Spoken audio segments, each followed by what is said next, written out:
8 नवंबर के दिन ही नोटबंदी हुई थी, तो आज के दिन को क्या कहा जाए? नोटबंदी की बरसी या फिर नोटबंदी की एनिवर्सरी? क्योंकि आज ही के दिन कई लोग मरे भी थे और कई लोग पैदा भी हुए थे। किसी का नाम खजांची पड़ा तो किसी का कुछ और पड़ा। क्योंकि नोटबंदी का फायदा क्या हुआ है वो तो हम सबकी समझ से परे है। क्योंकि जिस तरह से कैश को खत्म करने या फिर कम करने की बातें कही गई थी, लेकिन आज के कैश के आंकड़ों को देखने के बाद चक्कर आ जाएगा।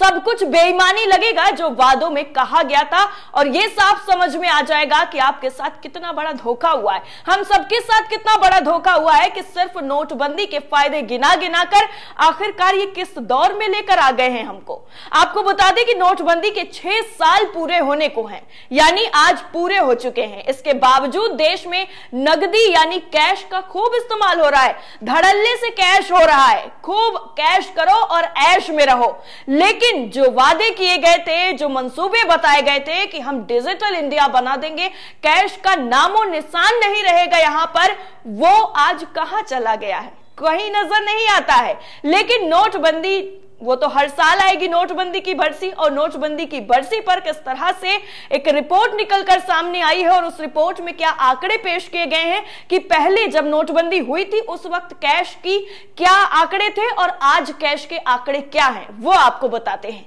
दरअसल नोटबंदी से ना कैश कम हुआ है और ना ही भ्रष्टाचार। मोदी जी बताएं नोटबंदी से देश को क्या फायदा हुआ है। ये कहते हुए तेजस्वी यादव ने भी केंद्र सरकार पर सीधा सीधा निशाना साध दिया है। देश में 21 अक्टूबर 2022 तक नगदी का इस्तेमाल आपको बता दें 30.88 लाख करोड़ रुपए के रिकॉर्ड स्तर पर पहुंच गया। 30.88 लाख करोड़ रुपए का यह आंकड़ा 4 नवंबर 2016 को जनता के पास मौजूद नगदी से 71.84% से ज्यादा है। पीएम मोदी ने 8 नवंबर 2016 को 500 और 1000 के नोटों को बंद करने का ऐलान तो कर दिया, लेकिन उसके बाद आज के हालात क्या है उन पर भी नजर डालना जरूरी है। क्योंकि अगर ये एनिवर्सरी थी और इतनी ज्यादा खुशी की बात थी तो आखिर मोदी जी ने जश्न क्यों नहीं मनाया? इस फैसले का प्रमुख उद्देश्य भ्रष्टाचार, काले धन पर अंकुश लगाना था और डिजिटल भुगतान को बढ़ाना था। लेकिन आज क्या है? हालांकि सरकार के इस कदम की कई विशेषज्ञों ने आलोचना पहले ही कर दी थी। आरबीआई के द्वारा जारी आंकड़ों के मुताबिक 21 अक्टूबर 2022 तक देश की जनता के पास नगदी बढ़कर 30.88 लाख करोड़ रुपए हो गई, जबकि 4 नवंबर 2016 तक 17.7 लाख करोड़ महज रुपए चलन में हुआ करते थे। जनता के पास नगदी या मुद्रा का मतलब उन नोटों और सिक्कों से माना जाता है जिनका इस्तेमाल लोग लेन देन करने, व्यापार करने या सामान के साथ साथ सेवाओं को खरीदने के लिए करते हैं। प्रचलन में मुद्रा से बैंकों में जमा पैसे को घटाकर यह आंकड़ा निकाला जाता है। डिजिटल भुगतान में वृद्धि के बावजूद चलन में नोटों की संख्या में लगातार इजाफा हो रहा है। माना यह भी जा रहा है कि कोरोना महामारी के दौरान लोगों ने एहतियात के रूप में नकदी रखना बेहतर समझा। इसी वजह से चलन में बैंक नोट पिछले वित्त वर्ष के दौरान बढ़ गए हैं। आधिकारिक आंकड़ों के मुताबिक इस दौरान डेबिट कार्ड, नेट बैंकिंग और यूपीआई जैसे माध्यमों से डिजिटल भुगतान में भी वृद्धि हुई है, लेकिन कैश उससे ज्यादा बढ़ गया है। रिपोर्ट के मुताबिक हाल ही के सालों में डिजिटल भुगतान धीरे धीरे बढ़ा है। डेटा के मुताबिक सकल घरेलू उत्पाद के अनुपात में प्रचलन में मुद्रा भी समग्र आर्थिक विकास के रूप में बढ़ी है। समय के साथ ही जीडीपी के अनुपात में डिजिटल भुगतान में वृद्धि देश के जीडीपी अनुपात में मुद्रा में गिरावट का संकेत नहीं देता है। वहीं आपको बता दें कि आज ही के दिन यानी नोटबंदी के 6 साल पूरे होने के मौके पर कांग्रेस सांसद राहुल गांधी ने पीएम नरेंद्र मोदी पर तंज कस दिया। कांग्रेस नेता ने नोटबंदी को लेकर प्रधानमंत्री नरेंद्र मोदी पर निशाना साधते हुए कहा कि 2-3 अरबपति दोस्तों को फायदा पहुंचाने के लिए यह पूरा प्लान किया गया था। उन्होंने अपने ट्वीट में पीएम मोदी पर तंज कसते हुए लिखा कि पे पीएम लिखा है। बता दें प्रधानमंत्री नरेंद्र मोदी ने 8 नवंबर 2016 को अर्थव्यवस्था में भ्रष्टाचार और काले धन की समस्या को दूर करने के उद्देश्य से 500 और 1000 रुपए के नोटों को चलन से बाहर कर दिया था। इसको लेकर राहुल गांधी सीधा साफ तौर पर हमलावर हो गए। उन्होंने अपने ट्वीट में लिखा कि नोटबंदी पेपीएम द्वारा एक जानबूझकर उठाया गया कदम था ताकि यह सुनिश्चित किया जा सके कि उनके 2-3 अरबपति दोस्त छोटे और मध्यम व्यवसायों को खत्म करके भारत की अर्थव्यवस्था पर अपना अधिकार यानी एकाधिकार कर लें। भारत में हुई नोटबंदी की 6ठी वर्षगांठ है और इस फैसले का मुख्य मकसद डिजिटल भुगतान को बढ़ावा देना था और काले धन पर अंकुश लगाना था, आतंकवाद के वित्त पोषण को खत्म करना था। हालांकि विपक्षी दलों ने भारतीय जनता पार्टी नीत केंद्र सरकार द्वारा 2016 में दी गई नोटबंदी को आर्थिक नरसंहार और आपराधिक कृत्य करार पहले ही दे दिया था। और जिस तरह से अब इस पूरे मामले को यानी आज 6 साल पूरे होने पर यह सवाल उठाए गए, उसमें सोशल मीडिया पर किस तरीके से पूरे लोग जो रिएक्ट हैं वो कर रहे हैं और क्या क्या सवाल उठा रहे हैं मोदी जी पर, केंद्र सरकार पर और उनके वादों पर कि आखिर उन वादों का क्या हुआ जनाब जो आपने किए थे, उनको लेकर आपको एक एक ट्वीट पढ़ के बता देते हैं। सबसे पहले जो ट्वीट है आपकी स्क्रीन पर, इस ट्वीट को आप देखिए।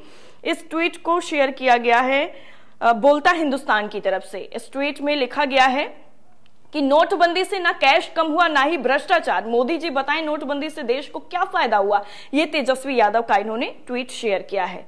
अगला ट्वीट आपकी स्क्रीन पर सीताराम येचुरी की तरफ से शेयर किया गया है और एक रिपोर्ट का जो न्यूज़पेपर है उसका स्क्रीनशॉट है। लिखा है the 6th anniversary of Modi and his government हर्बिस killing of the Indian economy demoness has resulted in chores apart from a record high of cash in calculation 30.88 lakh crore. ये इन्होंने आज के आंकड़े पेश किए हैं जो प्रेजेंट टाइम में अभी चल रहे हैं और कहा है कि द वर्स्ट जुमला of all this suffering is only for 50 days. सिर्फ हमें 50 दिनों का मौका दीजिए, हम 50 दिनों में ऐसा चमत्कार करेंगे, ऐसा जो है कारनामा करके दिखा देंगे जो किसी ने सोचा भी नहीं होगा। प्रशांत भूषण ने भी लिखा है इसी रिपोर्ट को शेयर करते हुए, अनदर जुमला done and dusted. He said he wanted a cashless society. Today his party is spending 1,000s of crores in cash in elections and paying thousands of crores in cash to buy elected MLAs from other parties. ये लिखा गया है प्रशांत भूषण की तरफ से। और अगला जो ट्वीट है वो आपकी स्क्रीन पर निखिल कुमार दुबे ने लिखा है। इसमें भी एक रिपोर्ट शेयर की गई है। लिखा है इतना डिजिटल नोटबंदी के बावजूद अगर कैश बढ़ा रहे तो इसमें कुछ गलत क्या है? गलत है तो क्या? गलती की वजह और जिम्मेदारी, और अगर सब सही है तो ये जानकारी देने की वजह क्या हो सकती है? मतलब जो आंकड़े लिखे गए हैं, जो रिपोर्ट पेश की गई है, इस पर सवाल किया गया है कि अगर पहले सब कुछ सही था तो आज ये रिपोर्ट देकर क्या बताया जा रहा है कि वो वाला जुमला गलत था, या फिर आज की रिपोर्ट ये बता रही है कि अब सब कुछ गलत हो रहा है। अगला ट्वीट आपकी स्क्रीन पर हाजी नाजिम खान का ट्वीट है। लिखते हैं नोटबंदी के बाद मोदी जी देश को कैशलेस इकोनॉमी बना रहे थे और आज देश में पब्लिक कैश रिकॉर्ड मात्रा पर पहुंच गया है। मोदी जी का वो बयान आपको याद ही होगा कि चौराहे पर बुला लीजिएगा अगर मेरी गलती निकल जाए। अतः नोटबंदी पूर्णतः विफल रही। बीजेपी सरकार को देश से इसके लिए माफी मांगनी चाहिए। ये ट्वीट किया गया है। अगला ट्वीट पंकज चौधरी हैं। लिखते हैं मीडिया रिपोर्ट के मुताबिक 21 अक्टूबर 2022 को समाप्त पखवाड़े में भारतीय जनता के पास 30.88 लाख करोड़ रुपए की मुद्रा नकदी में उपलब्ध थी, जो कि नोटबंदी से पहले 4 नवंबर 2016 को उपलब्ध 17.97 लाख करोड़ रुपए से 72% या 12.91 लाख करोड़ रुपए ज्यादा है। ये ट्वीट किया गया है। अगला ट्वीट न्यूज 24 का लिखा गया है नोटबंदी को हुए 6 साल, देश में 21 अक्टूबर 2022 तक नकदी का इस्तेमाल 30.88 लाख करोड़ रुपए के रिकॉर्ड स्तर पर पहुंच गया है। यह दर्शाता है कि 6 साल बाद भी देश में नकदी का भरपूर तरीके से इस्तेमाल किया जा रहा है। अगला ट्वीट आपकी स्क्रीन पर जर्नो मिरर करके हैं, इनकी तरफ से लिखा गया है नोटबंदी के बाद मोदी जी देश को कैशलेस इकोनॉमी बना रहे थे और आज देश में पब्लिक कैश रिकॉर्ड मात्रा पर पहुंच गया है। मोदी जी का वो बयान आपको याद ही होगा कि चौराहे पर बुला लीजिए अगर मेरी गलती निकल जाए। ये ट्वीट किया गया है। अगला ट्वीट आपकी स्क्रीन पर विनीत करके हैं, विनीत पुनिया, इन्होंने लिखा है नोटबंदी भारत की अर्थव्यवस्था पर एक बड़ा आघात और देशवासियों के साथ विश्वासघात था। इस मनमाने फैसले से देश को नुकसान हुआ, तेजी से बढ़ती अर्थव्यवस्था रुक गई।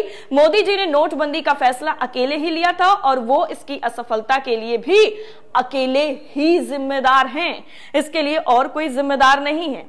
अगला ट्वीट आपकी स्क्रीन पर शैलेश वर्मा करके ट्विटर यूजर हैं, लिखते हैं 6 साल पहले नोटबंदी का आत्मघाती फैसला अनर्थ शास्त्री ने लिया था। तर्क था काला धन कम होगा, इसके लिए कैशलेस इकोनॉमी की तरफ बढ़ना जरूरी है। 1000 के नोट बंद किए, इससे काला धन बढ़ता है। फिर 2000 के नोट ला दिए, अब तो कैश ज्यादा हो गया है, जो नोटबंदी के तर्क को चिढ़ा रहा है। नोटबंदी जो की गई है उसको ये ठेंगा दिखा रहा है कि जो वादे थे उसके बिल्कुल विपरीत हुआ है। शकील अख्तर लिखते हैं मीडिया में जोरदारी से एक सवाल हो रहा है, मोरवी में जिम्मेदार कौन? ऐसे 10 सवाल बना लेना चाहिए और सबका जवाब एक ही होना चाहिए। सवाल जैसे सेना में ठेके पर भर्ती का जिम्मेदार कौन? नोटबंदी के बावजूद नकली नोट खत्म ना होने का जिम्मेदार कौन? ऐसे ही बाकी सवाल और जवाब सबका एक ही होगा।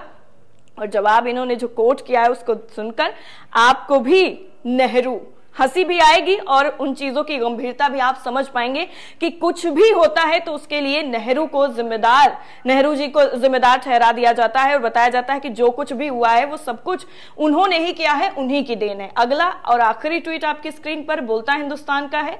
इसमें मोदी जी का जो फोटो है उसके साथ गौरव वल्लभ का ट्वीट शेयर किया गया है। लिखते हैं 4.28 लाख करोड़ रुपए के 2000 के नोट किसके पास हैं? ना तो वो बैंक मिलते हैं ना एटीएम से निकलते हैं, कहां हैं? गौरव वल्लभ ने ये सवाल किया है। जिस तरीके से ये पूरी जो कैशलेस होने की जो पूरा इनका वादा था, जो इंडिया को सपना दिखाया गया था, उसके मुताबिक अगर देखा जाए तो आज 72.21% जो बढ़ोतरी है कैश में वो हो चुकी है। यानी पहले के मुकाबले कैश अब डबल से भी ज्यादा हो चुका है। 72.021% की बढ़ोतरी। आप समझ सकते हैं कि जो वादा किया गया था उस वादे का बिल्कुल अपोजिट हुआ है। और सवाल आज जो उठाए गए हैं नोटबंदी को लेकर के, और कहा गया है कि अगर मोदी जी ने इतना ही अच्छा काम किया था तो आज सुबह उन्होंने आकर सामने स्पीच क्यों नहीं दी कि आखिर आज ही के दिन हमने जो नोटबंदी वहां की थी 6 साल पहले, उसका देखिए आज हमें ये रिजल्ट मिल रहा है। आज हमारा देश बिल्कुल डिजिटल हो चुका है और कैशलेस की तरफ जो हमने बढ़ने का कदम उठाया था आज हम उसमें कामयाब हो चुके हैं। आखिर मोदी जी की तरफ से ये क्यों नहीं कहा गया? आपको भी यही लगता है तो कमेंट करके जरूर बताइएगा। बाकी अगर कोई और सवाल है तो वो भी आप कमेंट बॉक्स में बता सकते हैं। बाकी सारी अपडेट के लिए नेशन 360 को सब्सक्राइब करना बिल्कुल ना भूलें ताकि सारी अपडेट आप तक पहुंच सके। जय हिंद।